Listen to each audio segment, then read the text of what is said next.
금년 우리 교회 표어는 동행입니다.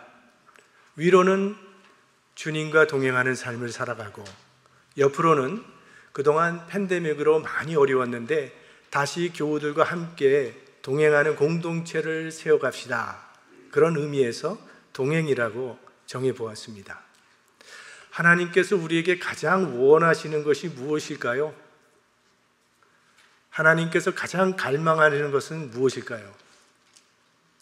하나님의 간절한 소원이 성경 처음에서부터 마지막까지 일관성 있게 나타나는데, 하나님은 우리와 함께 계시기를 원하신다는 것입니다. 하나님께서 인간을 창조하신 이유가 바로 거기에 있습니다. 하나님께서 우리와 함께 계시기를 원하셨기 때문에 이 세상에 지금 우리가 존재하게 된 것입니다. 하나님께서 이스라엘 백성들이 애굽에서 노예 생활할 때 그들을 불러내셨는데, 그들을 불러내신 이유를 출애굽기 29장에 밝히십니다. 내가 이스라엘 자손 중에 거하여 그들의 하나님이 되리니 그들은 내가 그들의 하나님 여호와로서 그들 중에 거하려고 그들을 애굽 땅에서 인도하여 낸 줄을 알리라. 여기 거하여라는 말이 반복되어 나오고 있는데, 하나님께서 이스라엘 백성들과 함께 거하시길 원하셨고 또 그들의 하나님이 되길 원하셨기 때문에 불러내셨다라는 그런 말씀입니다.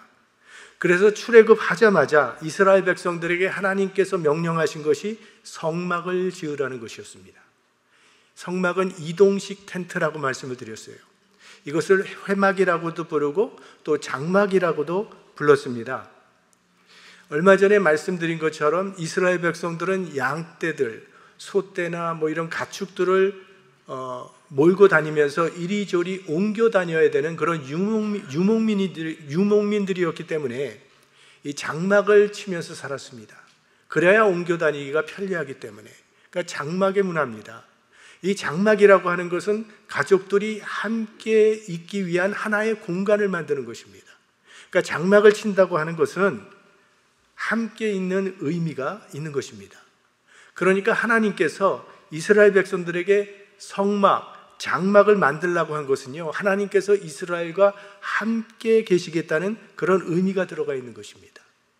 그래서 그 명령대로 이스라엘 백성들이 성막을 만들었더니 어떤 일이 일어났는가 하면 구름이 회막에 덮이고 여호와의 영광이 성막에 충만했다, 이렇게 되어 있습니다. 하나님께서 그 성막 가운데 거하셨다는 겁니다. 하나님이 임하셨습니다. 하나님께서 이스라엘 백성 가운데 장막을 치셨다는 그런 말씀입니다. 그런 하나님의 마음, 우리와 함께 있기를 원하시는 하나님의 마음이 가장 분명하게 나타난 사건이 임마누엘이라고 말씀을 드렸죠.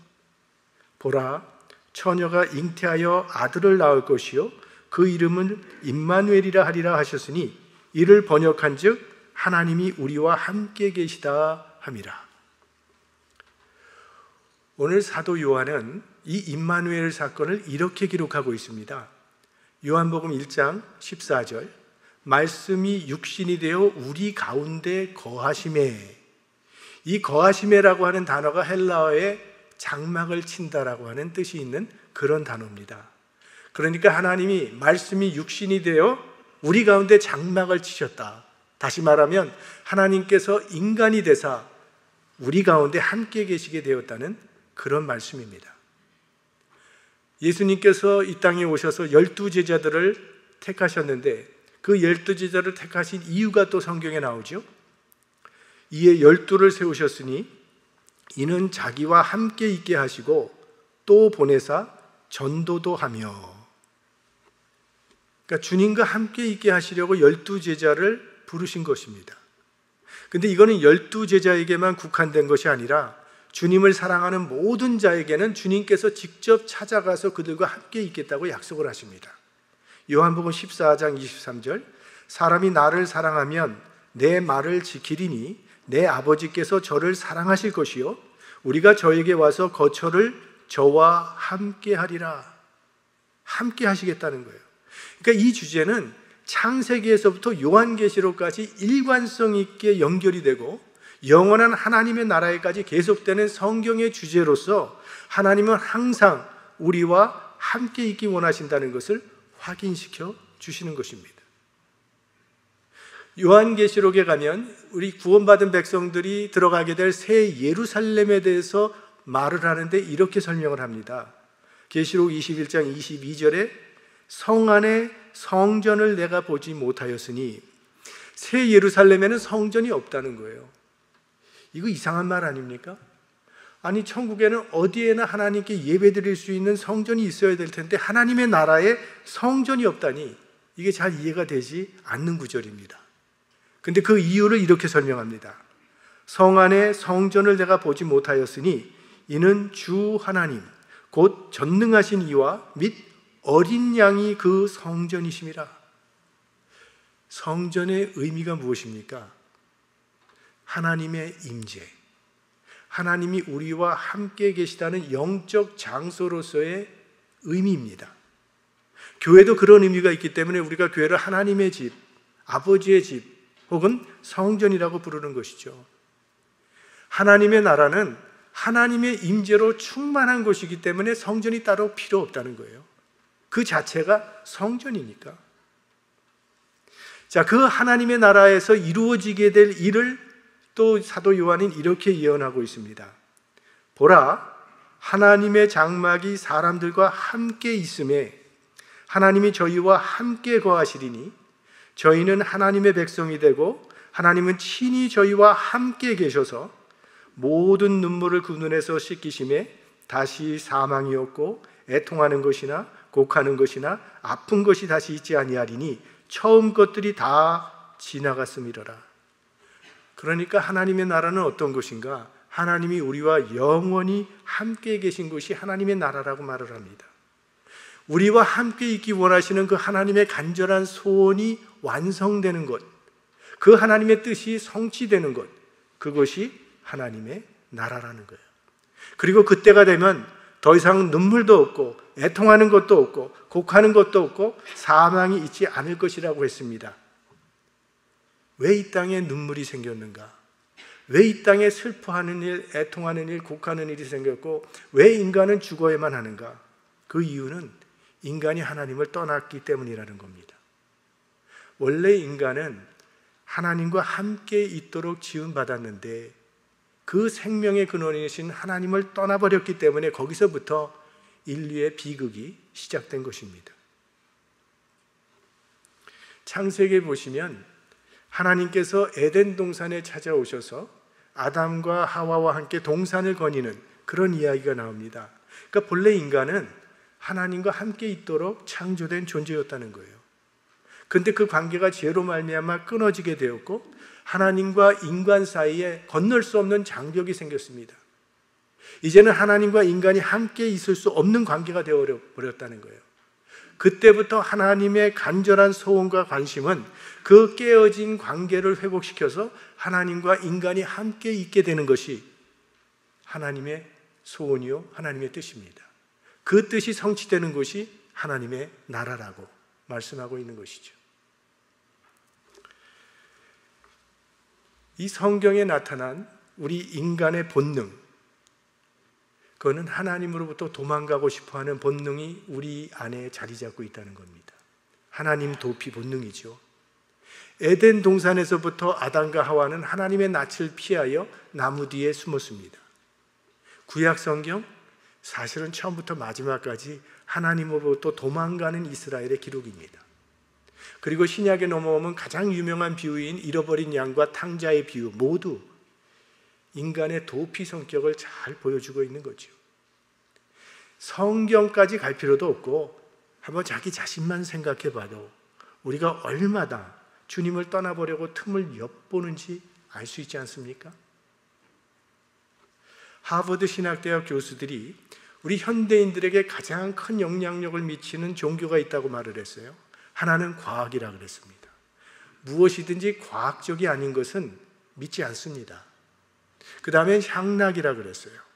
무엇이든지 즐거운 것이 좋은 것입니다. 자, 이런 것들이, 이 과학, 향락, 이런 것들이 현대인의 삶에서 하나님을 쫓아내고 있다는 거죠. 하나님 계시다면 TV 한번 나오세요. 하나님의 존재를 과학적으로 증명해 달라는 겁니다. 하나님, 왜 미세스 가드는 없습니까? 하나님은 무슨 재미로 사느냐는 거죠. 그러니까 현대인에게는 이 과학과 향락이 종교가 되어버렸습니다. 자, 지금 물질 문명에서 선두 그룹을 달리고 있는 미국이나 영국이나 독일 같은 나라, 이게 다 모두 기독교 국가입니다. 그런데 그 국가들에게서 지금 예수님의 이미지는 어떻게 나타나고 있습니까? 독일에서는요, 예수님이 불법 체류자가 됐대요. 왜? 발붙일 곳이 없어서 계속 쫓겨다니니까. 영국에서는 예수님이 박물관에 갇혀 있답니다. 기독교 유품들이 다 그곳에 있으니까. 미국에서는요, 예수님이 리타이어 했답니다. 리타이어 한 사람만 교회에 나오니까. 인간은 끊임없이 하나님으로부터 도망가려는 도피 본능을 가지고 있습니다. 그러면 이렇게 하나님으로부터 도망가고 싶어하는 인간을 향한 하나님의 마음은 어떤 것인가? 함께 있자고 찾아오시는 하나님이라는 거예요. 그래서 하나님께서 육신을 입으시고 인간을 찾아오신 것입니다. 자, 지금까지 하나님의 소원이 무엇인지를 말씀드렸습니다. 하나님은 우리와 함께 계시기를 원하십니다. 그렇다면 우리가 어떻게 해야 하나님이 기뻐하실지 답은 이미 나왔습니다. 주님과 함께하는 삶을 살아가는 것, 주님과 동행하는 삶을 살아가는 것, 그것이 주님을 기쁘게 해드리는 삶이 된다는 겁니다. 그러면 구체적으로 우리가 어떻게 주님과 동행하는 삶을 살아갈 수 있는지, 우리 실생활에서 우리가 실천하실 수 있는 몇 가지 사항들을 한번 제시해 보려고 합니다. 들어보시고 할만하다 하시면 한번 실천해 보시기 바랍니다. 먼저 이것을, 주님과 동행하는 날을 실천하는 날을 내일로 정하겠습니다. 어디서 무슨 일을 하시든지 우리의 가장 중요한 목적은, 내일 우리의 가장 중요한 목적은 주님과 동행하는 겁니다. 내일 하루만 그렇게 해보자는 거예요. 그러니까 내일은 주님과 동행하는 날이라는 사실 꼭 기억하시고, 잘 잊어버리시는 분은 노트하시고 1월 3일 주님과 동행하는 날, 오늘 설교 제목과 일치해요. 그러니까 거기 밑줄 그시고 옆에다 그냥 내일 이렇게 기록하셔도 될 것 같아요. 자, 그래서 내일 하루는, 우리의 목표는 주님과 동행하는 하루가 되는 것입니다. 이것은 우리가 무슨 특별한, 평소에 하지 못했던 일을 하자는 건 아니에요. 내일은 여러분 3시간 이상 성경 읽으시고 기도하시고 금식도 가능하면 하시고 전도하러 나가시고 그런 말 하자는 거 아닙니다. 로마서 12장 1절 말씀에 보면 이런 말씀이 나오죠. 우리가 너무나 잘 아는 말씀이에요. 너희 몸을 하나님이 기뻐하시는 거룩한 산 제사로 드리라. 그러니까 우리 생활 전체가 하나님께 드려지는 산 제사요, 우리 생활이 하나님이 받으시는 산 제사가 되는 거예요. 그러니까 주님과 동행하라는 이 말은요, 평소에 하던 일을 그대로 하면서 그 일을 주님과 함께 하자는 그런 말씀입니다. 자, 그러면 내일 첫 시간에 할 일을 말씀드리겠습니다. 그런데 우리가 생각하는 이 하루의 시작과 성경이 말하는 하루의 시작이 조금 다릅니다. 우리는 새벽에 해 뜨는 시간을 하루의 시작이라고 생각하는데, 성경의 천지 창조의 이야기를 읽어보시면 계속 반복되는 이야기가 나오죠. 저녁이 되며 아침이 되니 이는 첫째 날이니라. 저녁이 되며 아침이 되니 이는 둘째 날이니라. 저녁이 되며 아침이 되니 이는 셋째 날이니라. 성경에는요, 해지는 시간이 하루의 시작입니다. 그래서 지금도 유대인들은 안식일을 해가 질 때 시작합니다. 금요일 저녁에 해지는 시간에서 토요일 저녁 해지는 시간까지 그렇게 안식일로 지킵니다. 그러니까 밤에 하루가 시작됩니다. 왜 성경은 밤에 하루가 시작되는 것을 이렇게 강조하고 있는 것일까요? 한 성경학자는 이렇게 해석을 했습니다. 역사의 주인은 인간이 아니라 하나님이라는 것을 깨우쳐 주시기 위해서. 밤은 사람들이 잠자는 시간입니다. 그러나 사람들이 잠들어 있는 그 시간에도 하나님은 일하고 계십니다. 그러니까 역사의 주인은 하나님이라는 거예요. 그러니까 내일은 언제부터 시작되는 것입니까? 오늘 밤부터 시작됩니다. 자, 밤은 하나님께서 일하시는 시간이라고 말씀드렸어요. 내가 할 수 있는 건 아무것도 없습니다. 그러니까 내 모든 근심 걱정이 있다면 그냥 다 하나님께 맡겨드리시고 편안하게 잠자리에 들어가는 시간입니다. 잠에 대한 성경 구절 하나를 소개하겠습니다. 시편 127편 2절 말씀. 너희가 일찍 일어나고 늦게 누우며 수고의 떡을 먹음이 헛되도다. 그러므로 여호와께서 그 사랑하시는 자에게는 잠을 주시는조다. 잠은 하나님께서 계획하신 것입니다. 잠은 하나님이 주시는 것입니다. 하나님께서 우리에게 주시는 것은 다 선하고 다 좋은 것입니다.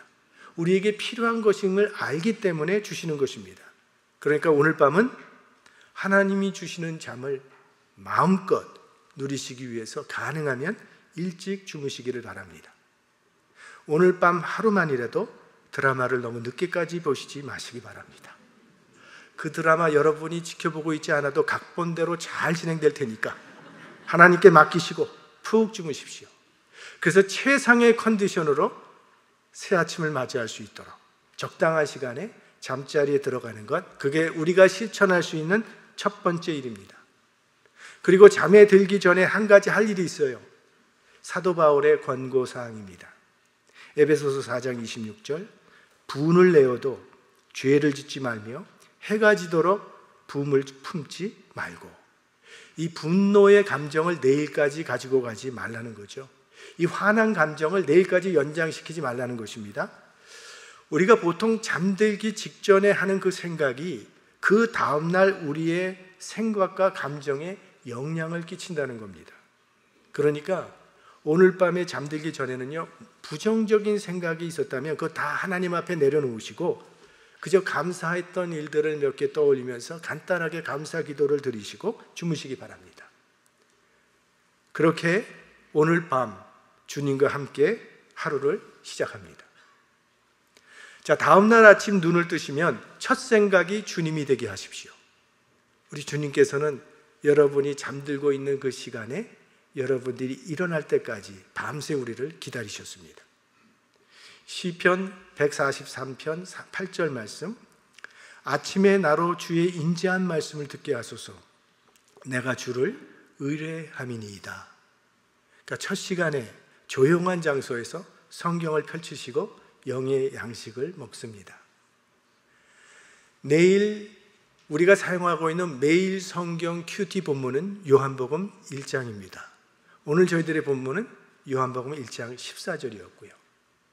지금까지 계속 큐티를 하고 계시던 분은 그대로 하시면 되시겠고, 아직 시작하지 못하신 분들은, 처음으로 하시는 분들은 한 10분 정도 아니면 15분 정도, 그런 정도 시간을 가지시고 평안한 마음으로 말씀을 읽으면서 주님의 말씀을 듣고 나도 주님께 말씀을 여쭈면서 주님과 친밀한 교제를 나눕니다.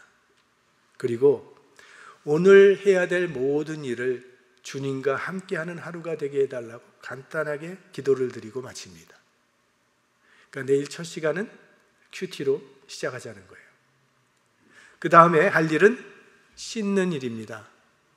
여러분 적어도 하루에 한 번 정도는 비누와 샴푸를 사용하실 것입니다. 사용하지 않으면 어떻게 될까요? 사람들이 내 곁에 오려고 하지 않을 것입니다. 왜요? 냄새가 날 테니까. 그런데 우리 영혼은 며칠씩 아니면 어쩔 때는 몇 주일씩 씻지 않고 살아갈 때가 있습니다. 내일 하루는 여러분이 세수를 하실 때 혹은 샤워를 하실 때 이렇게 하십시오. 주님, 이 비누가 내 몸을 깨끗하게 씻겨주는 것처럼 제 마음과 제 영혼도 주님의 영으로 깨끗하게 씻겨 주옵소서. 이태리 타올로 여러분의 몸을 닦으시면서 주님 보시기에 합당치 않은 부정한 생각, 정욕과 탐심과 악독, 이거 깨끗하게 씻겨 주시옵소서. 이렇게 주님과 함께 샤워하시기 바랍니다. 그 다음에 먹는 시간이 올 것입니다. 주님은 주기도문을 통해서 일용할 양식을 위하여 기도하라고 가르쳐 주셨습니다. 왜냐하면 양식을 주시는 분은 하나님이시기 때문에. 매일 아침 우리 식탁에 올라오는 밥, 계란, 반찬, 또 우유, 커피, 내가 농사 지은 적 없지 않습니까? 내가 커피를 재배하지도 않지 않았습니까? 내가 닭을 키워서 계란을 얻지도 않지 않았습니까? 내가 수고한 거 하나도 없습니다. 여러 사람들의 수고를 통해서 하나님께서 우리에게 전달해 주시는 선물입니다. 그러므로 내일은 식사하실 때 당연한 마음으로 드시지 마시고 정말 하나님께서 내게 주신 것을 감사하는 마음으로 기도하고 감사하는 마음으로 먹자는 겁니다. 이렇게 주님과 함께 식사하시기 바랍니다. 그 다음에 아침에 신문을 읽는 분 계실 것입니다. 혹은 라디오 방송을 듣던가 TV 뉴스를 보는 분 계실 텐데 내일은 주님과 함께 하십시오. 어떤 기사를 읽다가 염려가 생길 때가 있죠. 아니 세상이 어떻게 이렇게 돌아가고 있지? 아니 어떻게 이런 일들이 생길 수 있어? 걱정과 염려가 생기고 답답해집니다. 그럴 때 주님과 대화를 나눕니다. 주님, 지금 미국이 어떻게 이렇게 돼가고 있습니다. 대한민국에 지금 또 대선이 온다 그러는데 북한에는 또 이런 일이 일어나고 있네요. 하나님, 그들에게 주님의 자비를 베풀어 주시고 공의가 세워지도록 역사하여 주시옵소서. 우리 교회 교인 모두가 이렇게 주님과 함께 신문도 읽고 주님과 함께 라디오도 듣고 TV도 보면서 주님께 기도한다면 무슨 일이 일어나도 일어나지 않겠습니까? 내일은 주님과 함께 신문도 읽고 라디오도 듣고 TV도 보시기 바랍니다. 그 다음에 아마 많은 분들이 내일 운전하실 일이 생길 겁니다. 직장에 출근해야 된다든지 또 집안일로 어딜 갔다 온다든지 운전을 하실 텐데 주님이 내 옆자리에 앉아 계시다고 생각하면서 운전하시기 바랍니다. 아마 주님께서 제 차를 타시면 좀 긴장하실 것 같다는 생각이 들어요. 내일은 여러분 운전하실 때 스피드 리밋을 한번 지켜보시기 바랍니다. 내 속도로 가지 마시고 주님의 속도로 가면서 주님보다 빨리 가지 말게 해달라고, 내 인생의 운전대를 주님께서 맡아주십시오 라고 기도하면서 주님과 함께 운전해 보시기 바랍니다. 그 다음에 일터에서의 일입니다. 직장에 나가서 일하시는 분들이나 집에서 일하시는 분들이나 무슨 일을 하든지 내일은 주님과 함께 일하는 날입니다. 좀 어려운 문제가 나타나면 주님의 도움을 구하시고 어떤 일을 결정해야 될 때는 주님께 지혜를 구합니다. 전지전능하신 하나님께서 우리에게 가장 필요한 길을 보여주시고 우리에게 선한 응답을 주실 것을 믿고 모든 일을 주님과 의논하고 주님과 함께 해나가는 것입니다.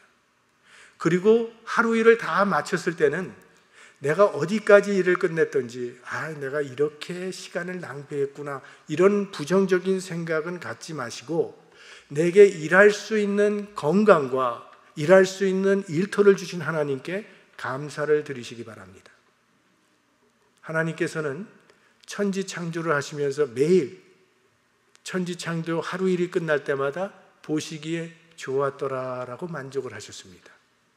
천지창조는 완성되지 않았지만 첫째 날도 보시기에 좋았더라 하셨고 둘째 날도 보시기에 좋았더라 하셨습니다. 아직 6일까지 돼야지만 완성되는 그 미완성의 세계를 주님은 그래도 보시기에 좋았다라고 하셨으니 우리도 내일은 그렇게 일을 맞춰보는 것입니다. 또 내일 사람을 만나는 분들이 계실 것입니다. 주님과 함께 만나시기 바랍니다. 주님, 저 사람에게 주님께서 하시고자 하는 일이 무엇입니까? 제가 도와야 할 일은 무엇일까요? 지금 저 사람에게 필요한 것은 무엇이죠? 사랑의 말입니까? 격려의 말입니까? 아니면 충고가 필요한가요? 제가 주님의 손과 발이 되기를 원합니다. 아마 어떤 사람에게는 내가 진심으로 그렇게 해주고 싶은 사람도 있을 것입니다. 그러나 또 어떤 사람에게는 정말 그렇게 하고 싶지 않은 사람도 있을 겁니다. 만나기도 싫은 사람이 있을 거예요. 왜? 만나기만 하면 자꾸 시험에 들게 하니까. 그럼 내일은 그래도 주님과 함께하는 거룩한 날이니까 그런 사람은 피해야 할까요? 예수님께서는 그런 사람도 유익하다고 말씀하십니다. 누가복음 6장 33절, 너희가 만일 선대하는 자를 선대하면 칭찬받을 것이 무엇이뇨? 그러니까 까다롭고 힘든 그 사람이 나의 영적 성숙을 도와주는 연단의 도구가 된다는 거죠. 그 사람 때문에 내가 인내를 배우게 되고 나에게 상처를 주는 그 사람 때문에 진주와 같은 믿음을 가지게 된다는 거예요. 그러니까 미운 사람도 다 필요한 겁니다. 내 주변에는 그런 사람이 없다고 하시는 분은 제게 찾아오십시오. 우리 교인 가운데 소개해드릴 사람이 있습니다. 내일 하루는 어디서 무슨 일을 하든지 주님과 함께 하시기 바랍니다. 먹든지 마시든지 일을 하시든지 운전을 하시든지 모든 것이 다 주님과 함께 할 수 있는 기회이며 주님을 닮아갈 수 있는 기회라는 사실을 기억하십시오. 내일 하루 일과를 다 마치신 후에는 하루 동안 있었던 좋은 일들을 떠올려 보면서 오늘 하루 나와 함께 하신 그리고 나를 인도해 주신 주님께 감사를 드리면서 화요일도 주님과 함께하는 하루가 되게 해달라고 기도하고 잠자리에 드시면 어떻겠습니까? 그렇게 내일 하루를 주님과 함께할 수 있다면 이런 하루하루가 이어져서 평생 주님과 함께하는 복된 인생을 살 수 있지 않겠습니까? 우리의 평범한 일상이 하나님을 기쁘게 해드리는 삶이 되기를 소망하면서 우리 2022년 새해에는 날마다 주님과 동행하는 복된 인생 되시기를 주님의 이름으로 축원합니다.